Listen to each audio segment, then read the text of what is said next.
ಮನೆಗಳನ್ನು ಕೊಡೋ ಸಂದರ್ಭದಲ್ಲಿ ಲಂಚ ಕೊಡದೆ ದುಡ್ಡು ಕೊಡದೆ ಏನು ಕೆಲಸ ಆಗೋದಿಲ್ಲ ಅನ್ನುವಂಥ ಗುರುತರವಾದಂಥ ಆರೋಪವನ್ನು ಮಾಡಿದ್ದಾರೆ.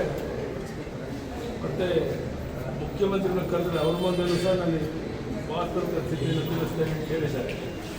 ಅಂದರೆ ಮುಖ್ಯಮಂತ್ರಿಗಳೇ ಇವತ್ತು PR ಪಾಟೀಲ್ ಕರೆದು ಅವ್ರ ಬಾಯಿ ಮುಚ್ಚುವಂಥ ಪ್ರಯತ್ನ ಮಾಡ್ಬೋದು ಅನ್ನೋ ಆತಂಕ ನಮಗಿದೆ.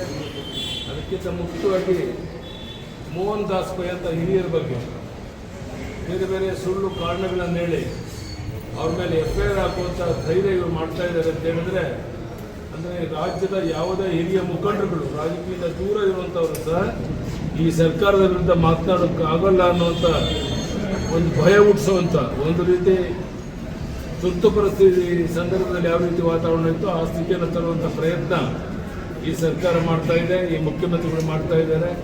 ಅದಕ್ಕೆ ಶಿವಕುಮಾರ್